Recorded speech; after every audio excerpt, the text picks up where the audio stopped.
Hi everyone, welcome to my channel. This is Sam P. So today we're going to review Lady Bullies Atlanta season 1 episode 4.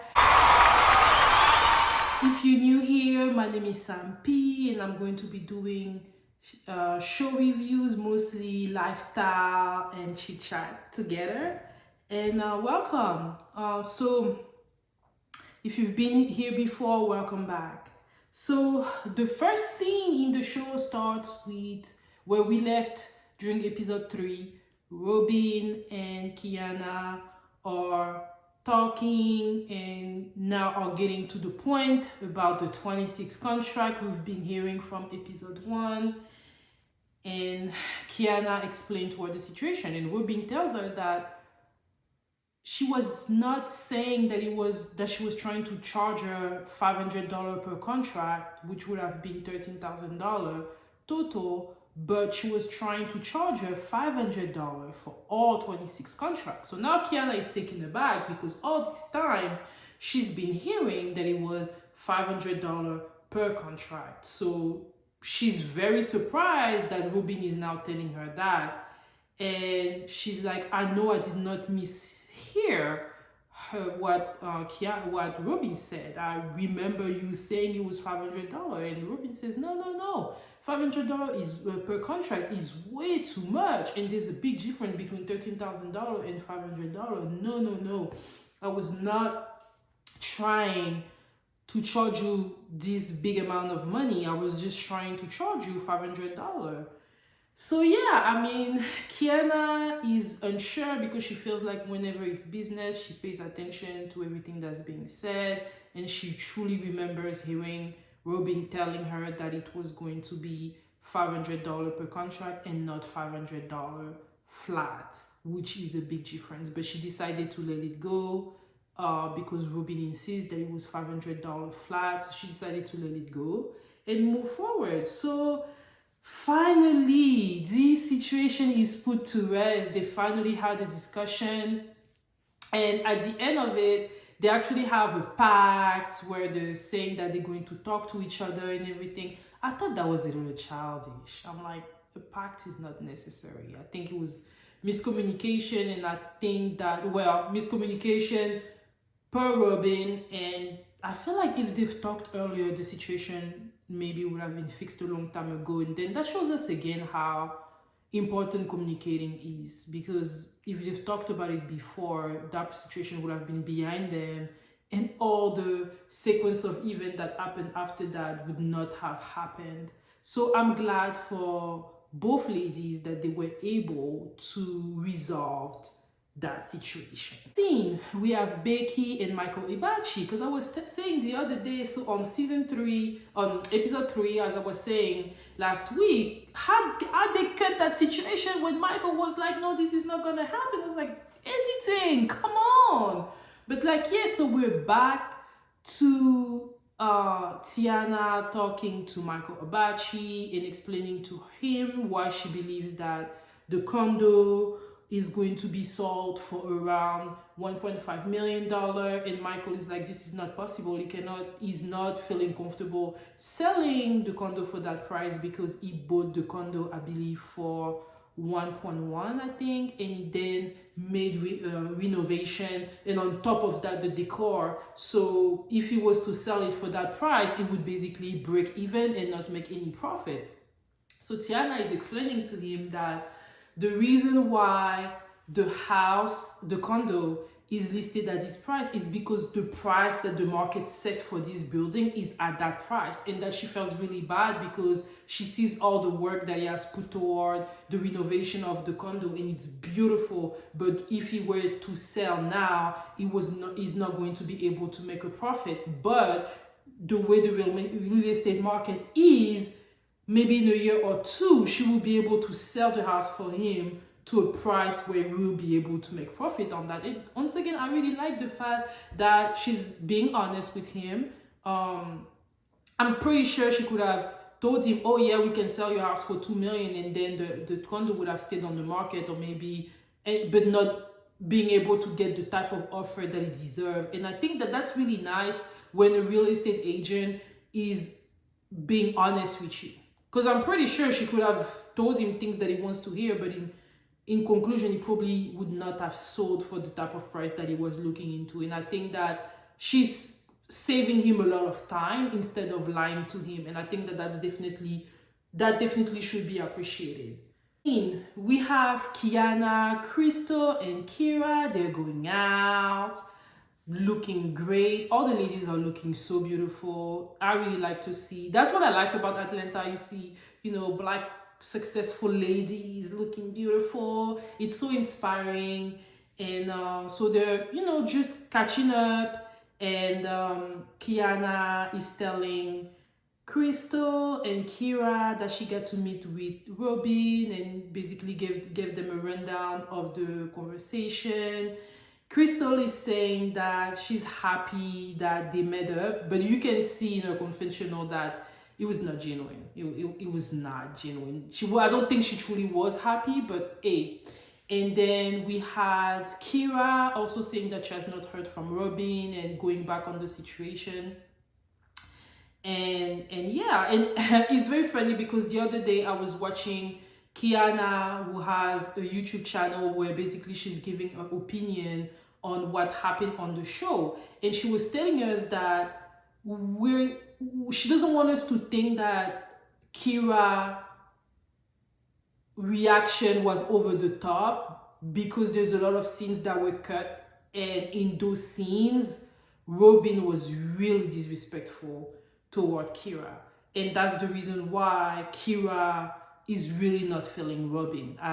From what Kiana explained in her channel was that there's more that happened during that time, and that we saw in the way the scenes were cut. It's making Kira looks like she's being childish and she's just making it about the whole Instagram following, when it was more than that. And Robin reaction to Kira was not nice, in that if we were to see those scenes, we probably would have changed our mind about the situation. So yeah, so I mean, hey, I hope we're gonna get to see those scenes. And then again, I'm very curious to know why they would cut such important scenes that would kind of screw the viewer idea of what happened. I would like to really be able to have an honest point of view based on what I see, because it's true that with editing, if you're cutting Robin being disrespectful to Kira, but you're only showing Kira getting mad at Robin because she unfollowed her on Instagram, it really changed the narrative of things. Next scene, we have Miss Robin. She's by herself in a car, and she's saying that she has a meeting with Carlos, who is one of her favorite clients. She's been working with him a lot, but they've had a fight, and because of that fight, Carlos took one of the listings that he was going to give her to give to another real estate agent. So she's not happy about that. So she's trying to make up with Carlos, right? So she set up a meeting with him. And when she got there, we have Carlos' assistant coming and telling Robin, Carlos is not here today. Carlos is not here. And she was like, well, he knew we had an appointment today. What's going on? And she's like, yeah, sorry, he had, an impeachment, he's doing something else, he's not in town, and everything. So Robin is like, yeah, no. So she's calling Carlos and they're talking, and Carlos is telling her, yeah, I did give the listing to someone else. And she was like, no, you need to give it back to me. This is my listing. And I've even went and checked. The real estate agent is using the marketing I did for the listing, and that is not fair. So she wants it back. And Carlos is like, yeah, but if I do that, it's not really going to be ethical. So I don't really want that to happen. And you can feel Robin, she has that energy. She has a very strong energy, pushy. She knows what she wants, and she's not happy about it. She wants to get a listing back, but it seems like Carlos is not seeing eye to eye with that, and he's like, that trend has passed. But she's like, yeah, well, at least whenever you come back in town, I would like for us to have a lunch, and you're paying. And he was like, yeah, okay, we're gonna have lunch and we're going to pay. And I'm like, Robin, you seem to be, you're a beautiful woman, you are very successful, but it seems like that attitude of yours is not helping, and yeah, like once again, I kind of like I agree a little bit with Krystil and Kiana when they said, why do you think you will be able to do business? Because you don't like ladies. But it shows right now we're seeing from your own mouth that your attitude put you in a predicament where you lost business, which means that you're not able to turn it on and off. This is not just a personal situation. Even in business, sometimes your temper is making you lose opportunities. From what you've said, you didn't say it that way, but having a fight with your client, I feel like in general, your client is kind of always right. You want to please your client so that you can keep the business and make money. Anyway, next 5, we have Tiffany and Tiana working out. Ladies looking beautiful as usual. So they're finishing their workout, then they sat down, and Tiffany is telling Tiana about the fact that she's reopening law office because she's a closing attorney, I believe, yeah. So she's reopening it because it was under construction. So she's having an opening party for that, and she's telling Tiana about it, and she's inviting all the ladies but Krystil, because the last time they saw each other, it was at the situation when the big fight between Krystil and Robin happened. She didn't really like the way that Krystil came at Robin, and she does not want to have that type of energy. And she also explained that she got to meet with Robin and they both opened up to each other.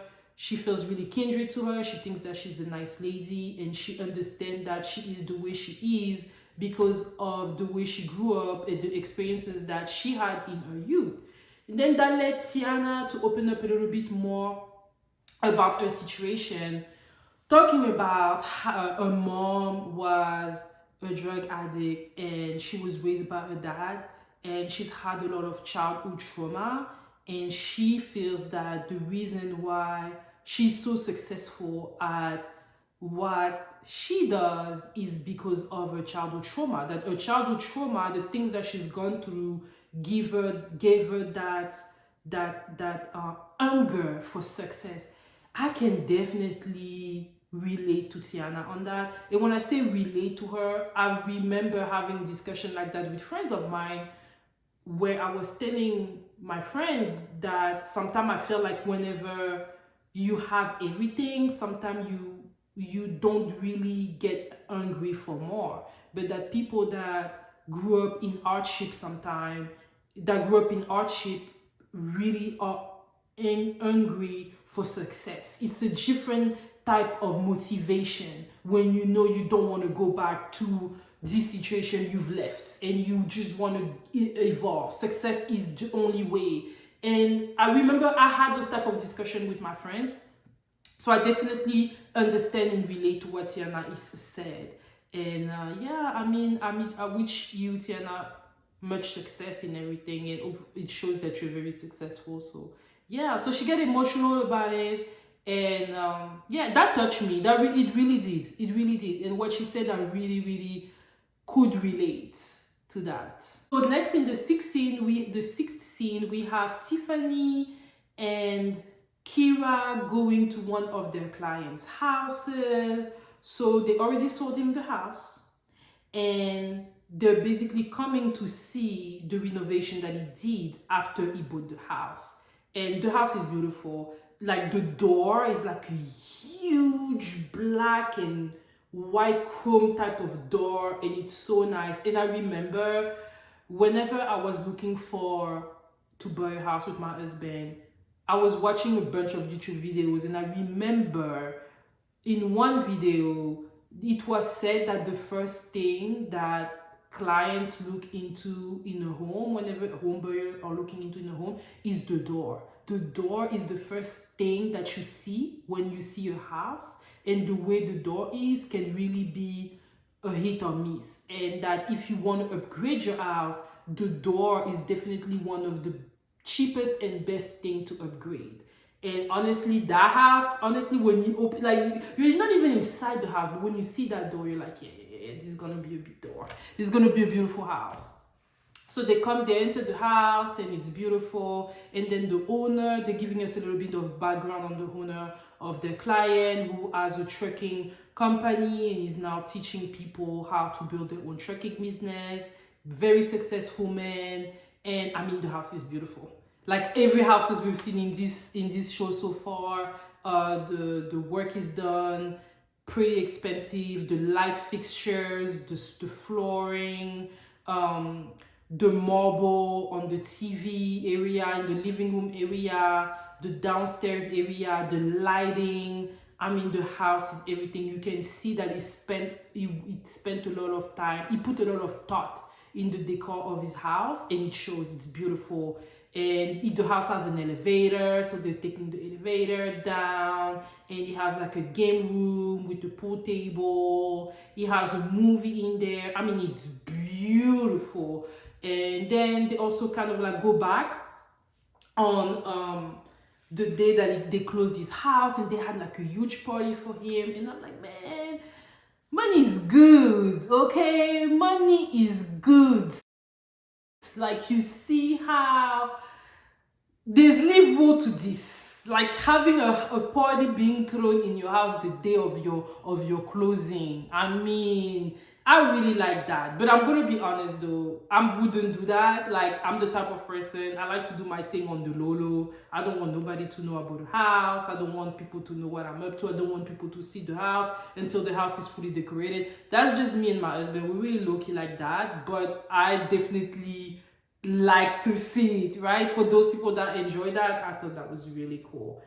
And he's also telling the ladies that he would like to buy another house for his home. And then again, that shows you how when people do a good job, it can open more doors for them, right? They are coming and they see that man, they were able to sell a beautiful house for him, and he loved them so much that now he wants to be able to use them and bring them business for his mom. And this is probably, how it's going to go on and on and on and on, and people are being able to make more money because of the quality of the service that they offer. I mean, it's just really nice to see. And it's even more beautiful to see that they are people of color. And it shows us that it's possible, It's not just, I mean, they've shown us so far social media influencer, actresses, but we see a businessman that look like us, and it feels good. It feels really good. We have Robin meeting with Carlos. So Carlos is back in town. I think it was in Puerto Rico or something. So as promised, he's taking Robin out. And and he's letting her know the house has been sold. It sold yesterday for $2.2 million cash. And Robin is just, it's hard on her. It's really hard. It's just like, and you can see her at some point, she's like really losing it. Like, I feel like they cut some scene, but it seems like she's about to lose it. Like, she's like, and I'm like, yeah. I mean, I know, like, you've built a relationship with your client, but man, she's able to do a lot of things. And a little part of me is thinking, is there some pretty privilege in there? Do you think there's some pretty privilege in there? The fact that it's so accepted that she's able to be so strong and all out. Like, I feel like sometimes, it's a client and you built a good relationship, but I feel like it was a lot. So let me know in the comment, do you think that Robin has a little bit of pretty privilege? What do you think? I don't think it's just pretty privilege. Obviously, she's a very successful lady, but I feel like there's little things she does in her mannerism, especially the way she's showing that she has a temper. That why is it so accepted? Is it really truly because she's so good, or is it because she's a beautiful woman so it's accepted from her? Let me know in the comment. I would love to know what you're thinking about that.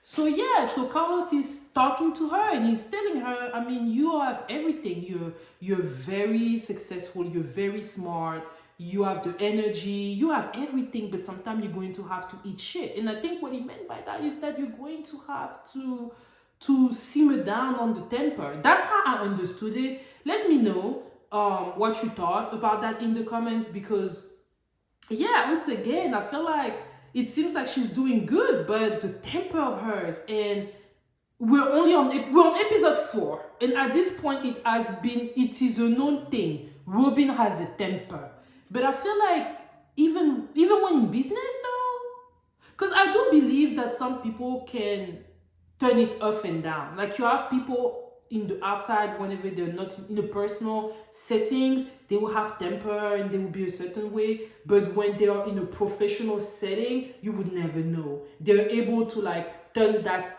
thing off for the sake of money. And from what we're seeing, it seems like Robin needs to continue working on that. This seems like it's not something that she has control over, right? I mean, she just lost on a lot of money. I think real estate agent makes around 3 to 4% commission out of whenever a house is whenever they're able to sell or make a client buy a house. So she's losing on over $100,000 in commission. That is a lot of money, right? That is a lot of money. And honestly, I'd work on my temper for that type of money. If I was her, I would work on that. Yeah, and the next Carlos is telling her, but hey, because you're so good, right? And I'm giving you all those advices. I have more business for you coming up. I have several listings that I would like you to take care of for me. I have my house that I probably would want to put, one of my house that I probably would like to put on the market. And I also would like to put my office in the market, and then at some point use you to sell, to buy another office. So he's about to give her a bunch of business, right? He's about to give her a bunch of business. And before it actually get to that, let's rewind a little bit. She was telling him about the idea that she has about the business and everything, but I feel like some part of it were cut. And then he was telling her that he sees bullshit in that he feels that if she is number one in where she needs to go, people will come to her to work with her. And I agree with that. I do. I agree with that. I do think her idea is good, and I'm not saying she's not number one, but I like the advice that was given to her. Whenever you're hot, people are attracted to you. People don't go to people they don't think are hot. It doesn't matter what you're doing. And I agree with that. Everybody wants to be with number one, so maybe she needs to keep working, and it will get to a point where she wouldn't even need to pitch an idea to other people. But then again, I feel like a part of the scenes were cut a little bit, so I wasn't able to get the big picture. But yeah, it ends in a good note for Robin. She has a bunch of business coming up. Whenever Carlos was talking to her, I feel like she wasn't really listening to him, but then again, it could have been the editing. I hope she was. I really hope she was. Especially if someone, after you had a fight, who is willing to give you even more business. I feel like, hey, if I were her, I would eat shit, like he said, kind of like settle down, simmer down a little bit, and take a step back and listen to what he has to say. Because I mean, when the money is involved, when your livelihood is involved, I think that should be enough motivation to work on your temper. Scene, I think it's the 8th scene at this point. We have Krystil that invites Kira into her office and to have lunch, and they're having a 5-star lunch. Krystil explained to us that in her company, they like to have this type of lunch with potential clients, and basically they wine you and they dine you. And so we see them, they're having that little shrimp cocktail situation. They're eating, they're having a good time, and they're talking relationship. We're learning that Kira was in a 5-year relationship and it recently ended.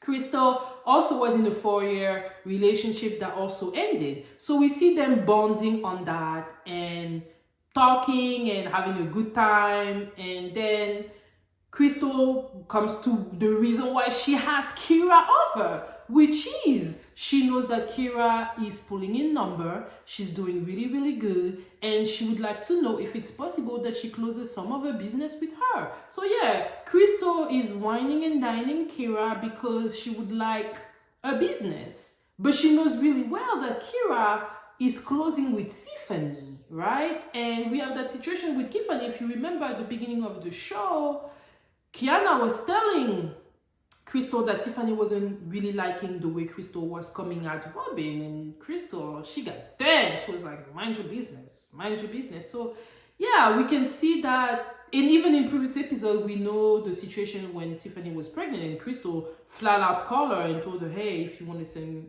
clients my way, feel free to. So yeah, Krystil is a shark, y'all. Krystil is not playing about her money. When it comes to that professional thing, Krystil is not playing. She is not playing. I'm not playing with you.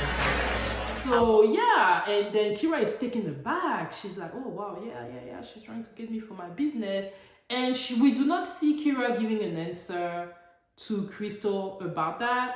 But I feel like Krystil, you know you want Kira's business. You want to take Kira from Tiffany.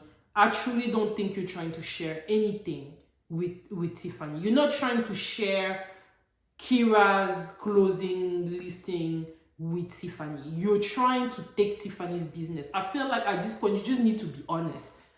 You just need to be honest. Just be honest. Just say you want to take it from her. That's it. Just say that, because at this point, you've already shown us that that's what you're doing. So you might as well just say it, right?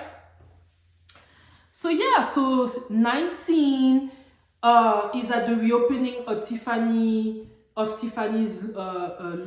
office, and it's beautiful. She did everything and it's really looking good. We see that they're definitely in that luxury business. And yeah, so we have all the ladies talking. We have Tiffany making a speech and she's thanking her husband. That was cute. She also saying how they're building this together. That was cute too. We love to see power couple working together. And yeah, we have the ladies. At some point, Robin comes out of nowhere, wants to take picture with the ladies, and Kira is like sitting herself aside, not trying to do that. And Robin is telling her, Kira, you don't want to join? She's like, no, it's okay. So she's asking her, do you want to take the picture for us? And Kira takes the picture, and then she's like, do you want to take a picture with me? And she's like, no, I think we've have enough picture for now. So yeah, Kira she's still not seeing it for Robin. And I mean, it was obvious that Robin was trying to kind of like, get in better terms with Kira, but I do feel that there's some people that want to have a discussion, right? They're not into that let's smile to each other type of things, right? They want to have a discussion and maybe do that. And I think that Robin was just trying to kind of like come to her. I think it was like a peace offering, but here's the thing, I don't mind a peace offering, but I definitely want us to talk, right? We're not gonna, if I take your peace offering, you're not gonna keep giving me peace offering and then we're just gonna sweep what happened under the rug. A discussion needs to happen, right? And then there's some people that they'd rather have a discussion first and have everything settled before we can be back to hee hee ha ha ha and smile in each other's face. And it seems that that's how Kira is. So then Kira tells Tiffany that Krystil is basically asking for a business and Tiffany is not happy about it. And I mean, we'll see what happens from there, but I mean, it's in the open now. Like, this is not the second time Krystil is doing it. She's not hiding herself. So we'll see how this story develops. And then lastly, we have the last scene, which I think is the 10th scene. We have Kiana. They're all together. So it's still during Tiffany's grand opening. We have Kiana and Robin in one of the conference room talking. And Robin is asking Kiana if she's heard from Krystil. And Kiana said, yeah, we've talked a couple days ago, we've talked. And yeah, and Robin was like, well, the night of that situation, I gave her a call, but she never got back to me. And she's surprised that Krystil didn't try to reach out to her too. And then Kiana, I think, said that Krystil also tried to reach out to Robin, but she didn't get to her. And Robin was like, well, I did not block Kiana, so I don't really know what she means. She has not reached out to me. And then Robin is starting to talk about situation. She's talking about how they met each other through Krystil's ex-boyfriend, who is also in real estate. And she feels that Krystil only befriended her because she wanted to make sure that she wasn't sleeping with a man. And I was like, oh, I knew there was something else. Now we're getting more clues. Okay, now there's things coming up. Because I wasn't understanding. Then Kiana was like, but that is such a red flag. Like, why would you, if you knew that, if Robin knew that about Krystil, why would you accept to befriend her? Right? I agree. I totally agree. But that's how some people do. That's how some people do. And yeah, so she's saying that this is how she feels about her and stuff. And then at some point, she's also giving the compliment and the positive things that she sees about Krystil. And I mean, they continue talking, but that part really stood by me. I'm like, Robin, like what you're dishing now is it's a little suspect, right? If you really think, so you're saying that Krystil only wants to be your friend because she thinks you were sleeping with her. That's why she's your best friend. You both called each other best friends. And now that you're having those situations, that fight, you're on camera talking about she only befriended you for a specific reason. That does not look good. It does not look good at all. Does not sound good at all. And I'm sure we're going to learn more about it in the upcoming episode. So yeah, so far so good. I mean, Lady Woolist Atlanta, it's continuing to give. Loving the show. Loving the mix. It's working for me. I'm looking forward to the next episode. And please let me know what you think. Do you think Robin has a little bit of pretty privilege? Do you feel that, what do you feel about the editing? Do you agree that maybe they should not cut so much so that we can have the most, we can see more and have a correct opinion of what's going on? And what do you think about Krystil trying to take the business from Tiffany? I mean, there's a lot to unpack, and that's definitely building up for the upcoming episode. Please feel free to comment and let me know what you think. I do want to talk to you all. I want to get to know you all. And please do not forget to subscribe, and I will see you all next week. Bye.